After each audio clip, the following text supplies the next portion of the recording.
ഇനി വെല്ലുവിളിച്ച് നടക്കണ്ട. നിങ്ങൾ വെല്ലുവിളിക്കാൻ നിങ്ങൾക്ക് മുട്ടുമ്പോൾ നേരെ ആ വീഡിയോ പോയി നോക്കാം. എന്താണ്, എങ്ങനത്തെ വെല്ലുവിളി നടത്തിയാലാണ് ആരിഫ് വരിക എന്നുള്ളത് ആ വീഡിയോയിൽ പറയുന്നുണ്ട്. ആ വെല്ലുവിളി നടത്തും എന്നാ വരും. അല്ലാതെ നിങ്ങൾ ഏതെങ്കിലും വെല്ലുവിളി നടത്തിയാൽ അങ്ങനെ വന്ന് സംവാദത്തിന് വന്ന് തലവെച്ച് തരേണ്ട കാര്യം എനിക്കില്ല, അതിന് സമയമില്ല. അതുകൊണ്ടാണ് ഈ പറയുന്നത്. കൃത്യമായിട്ട് ഇസ്ലാം അത് വെച്ചിട്ട് നിങ്ങൾ വിളിച്ചാൽ വരും, ഇല്ലാന്നുണ്ടെങ്കിൽ വരില്ല. ഇപ്പൊ തന്നെ തോറ്റു നിങ്ങൾ സമ്മതിച്ചു, തോറ്റു തന്നു. ഓക്കെ, ഞങ്ങൾക്ക് നിങ്ങൾ ഒന്നേ തീരുള്ളൂ. ഞങ്ങളൊരു സംവാദത്തിന്റെ റിക്വസ്റ്റ് ഒന്നും അല്ല തന്നത്. എങ്ങനെയെങ്കിലും ഒന്ന് സംവാദത്തിന് വരുമോ എന്നല്ല ചോദിച്ചത്. ധൈര്യം ഉണ്ടെങ്കിൽ, പറയുന്നതുമായി ബന്ധപ്പെട്ടുകൊണ്ട് ഉറപ്പുണ്ടെങ്കിൽ സംവാദത്തിന് വന്നാൽ പറഞ്ഞത്. അത് ഉറപ്പുണ്ടെങ്കിൽ വന്നാൽ മതി, ധൈര്യം ഉണ്ടെങ്കിൽ വന്നാൽ മതി, ഇല്ലെങ്കിൽ വരണമെന്നില്ല. അപ്പൊ ഞാൻ വരാൻ കുറെ കണ്ടീഷൻസ്, അങ്ങനെ കണ്ടീഷൻ നടക്കുന്നില്ല. കൃത്യമായി വാദം നമ്മൾ മുന്നോട്ട് വെച്ചു, വിഷയം നമ്മൾ മുന്നോട്ട് വെച്ചു. അതിന് എപ്പോഴാണോ ധൈര്യം ആ സമയത്ത് വരിക. ഓക്കെ, അപ്പൊ ആധുനിക നിയമങ്ങളുടെ അടിസ്ഥാനത്തിൽ ഇത് ശരിയല്ല എന്നാണ് നിങ്ങൾ വാദിക്കുന്നത്. അതുകൊണ്ടാണ് നമ്മൾ അടിമത്തം ഇസ്ലാമിലും ആധുനികതയിൽ എന്ന് പറഞ്ഞത്. ഈ ആധുനികതയെ നിങ്ങൾ റെപ്രസെന്റ് ചെയ്യുന്നില്ലേ, നിങ്ങൾ ആധുനിക പൗരന്മാരൊന്നല്ല എന്നുണ്ടെങ്കിൽ അത് പറഞ്ഞാൽ മതി. നിങ്ങൾ പലപ്പോഴും ശരിക്കും ഈ സംവാദത്തിന്റെ ടൈറ്റിൽ ഇടുന്നത് അടിമത്തം ഇസ്ലാമിലും നാസ്തിക ധാർമ്മികതയും എന്നാണ്. നാസ്തികതയുടെ ധാർമ്മികത. അപ്പൊ ഇവർ പറയും ഞങ്ങൾ നാസ്തികരൊന്നല്ല, അങ്ങനെയല്ല എന്ന് പറയും. എന്ന് വെച്ചാൽ സ്വന്തം ആശയം പേറാനുള്ള ഒരു കെൽപ്പ് പോലും നിങ്ങൾക്കില്ല. അത് ഞങ്ങൾ അറിയുന്നതുകൊണ്ടാണ് ആ നാസ്തികത എന്നുള്ളത് ഇളവ് നൽകി ആധുനികത എന്നുള്ളത് നിങ്ങൾക്ക് കുറച്ചും കൂടി ഒന്ന് വാദിക്കാനും പിന്നെ കുറച്ച് കൺവെൻഷൻസ്, കുറച്ച് നിയമങ്ങളൊക്കെ കൊണ്ടുവരാനുള്ള ഒരു നിങ്ങൾക്കുള്ള എളുപ്പത്തിന് വേണ്ടിയിട്ടാണ് ആധുനികതയിൽ നിട്ടത്. അപ്പൊ ശരിക്കും നാസ്തികതയിൽ നിന്നാണ് ഇടേണ്ടത്. നിങ്ങൾക്ക് അതിനുള്ള ആംബിയർ ഇല്ലാന്ന് ഞങ്ങൾക്കറിയാം. ഓക്കെ, നാസ്തികതയെ റെപ്രസെന്റ് ചെയ്തുകൊണ്ട് നിങ്ങൾക്ക് സംസാരിക്കാൻ കഴിയൂല എന്നുള്ളത് ഞങ്ങൾക്കറിയാം. അതുകൊണ്ടാണ് ഞങ്ങളത് വിളിക്കാതിരുന്നത്.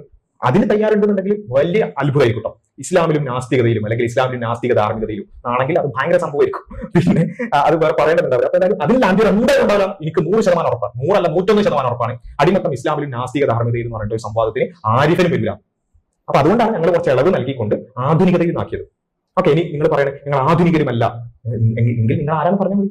നാസ്തിക ധാർമ്മികത എന്ന് വെച്ചാൽ യൂട്ടിലിറ്റേറിയൻസവും അതുപോലെ നിങ്ങളുടേതായ ധാർമ്മിക കാഴ്ചപ്പാടുകൾ അത് വേണമെങ്കിൽ വെക്കാം. അതുമല്ലാന്നുണ്ടെങ്കിൽ ഈ പറഞ്ഞ ആധുനിക കാലഘട്ടം അല്ലെങ്കിൽ ആധുനിക മൂല്യങ്ങൾ അതാണെങ്കിൽ ആധുനികതയിൽ നിന്ന് വെക്കാം. അതൊന്നുമല്ല, ഞങ്ങൾ തോന്നിയമായി ജീവിക്കുകയാണെന്നുണ്ടെങ്കിൽ അടിമത്തം ഇസ്ലാമിലും തോന്നിയാസത്തിലും നോക്കാം. അതും കുഴപ്പമില്ല. അടിമത്തം ഇസ്ലാമിലും തോന്നിയാസത്തിലും ഞങ്ങൾ ഇസ്ലാമിനെ റെപ്രസെന്റ് ചെയ്യും, നിങ്ങൾ തോന്നിയാസത്തെ റെപ്രസെന്റ് ചെയ്യും. അതും ആയിക്കോട്ടെ. ഇത് ഏതെങ്കിലും ഒരു ലെവൽ പ്ലേയിങ് ഗ്രൗണ്ട് വേണം. നിങ്ങൾ എന്തിനെങ്കിലും ഒന്നിനെ റെപ്രസെന്റ് ചെയ്യണം, ഞങ്ങൾ എന്തിനും ഒന്നിനെ റെപ്രസെന്റ് ചെയ്യും. ഞങ്ങളുടെ സ്റ്റാൻഡ്, ഇസ്ലാമിന്റെ സ്റ്റാൻഡ് ഞങ്ങൾ റെഫ്യൂട്ട് ചെയ്യാനും ഞങ്ങൾ അതിനെ ഡിഫെൻഡ് ചെയ്യാനും ഞങ്ങൾ 100%, 101% റെഡിയാണ്. ആരിഫിനെ തണ്ടേടുണ്ടെങ്കിൽ ഇത് ഞങ്ങൾ ഇങ്ങനെ വിളിക്കാറില്ല. പക്ഷേ ഈ ചങ്ങായിനൊക്കെ ഇങ്ങനെ വിളിച്ചാൽ തന്നെ ശരിയാവുള്ളൂ എന്നുള്ളതാണ് പറയുന്നത്. ആരിഫിന് പറ്റുന്നുണ്ടെങ്കിൽ, ധൈര്യം ഉണ്ടെങ്കിൽ വരിക. ധൈര്യം ഇല്ല എന്നുണ്ടെങ്കിൽ അതും ഇതും പറഞ്ഞുകൊണ്ട് വളവള പറഞ്ഞിങ്ങനെ പോവുക. അത്രേ ഇതിനുള്ള ഓപ്ഷൻ ഉള്ളൂ. അതുകൊണ്ട് അടിമത്തം ഇസ്ലാമിലും നിങ്ങളുടെ എന്താണോ അത്, നാസ്തികതയാണ് നാസ്തികത, ആധുനികതയാണ് ആധുനികത, തോന്നിയാസങ്ങൾ തോന്നിയാസം, എന്താണെങ്കിലും കുഴപ്പമില്ല. അത് നിങ്ങൾ റെപ്രസെന്റ് ചെയ്യുക. ഞങ്ങൾ ഇസ്ലാമിനെ റെപ്രസെന്റ് ചെയ്യുന്ന ഭാഗം ഇവിടെ ക്ലിയർ ആണ്. ഞങ്ങളുടെ ഭാഗം ഞങ്ങൾ ക്ലിയർ ആണ്. നിങ്ങളുടെ ഭാഗം എന്താണെന്നുള്ളത് നിങ്ങൾ അറിയിക്കുക. അപ്പൊ ഏതായാലും രണ്ട് കാര്യങ്ങളുള്ളത്, ഒന്നുകിൽ കോടതിയിൽ അല്ലെങ്കിൽ എയറിലേക്ക് പോവുക. രണ്ടാമത്തത് ഞങ്ങൾ വിളിച്ചിട്ടുള്ള സംവാദവുമായി ബന്ധപ്പെട്ടുകൊണ്ട് പറ്റുന്നുണ്ടെങ്കിൽ, ആംബിയർ ഉണ്ടെങ്കിൽ, ധൈര്യം ഉണ്ടെങ്കിൽ അതിന് തയ്യാറാവുക. ഈ രണ്ട് കാര്യങ്ങളും അതിന്റെ പിന്നെ പ്രതികരണം അറിയിക്കുക എന്നുള്ളതാണ്.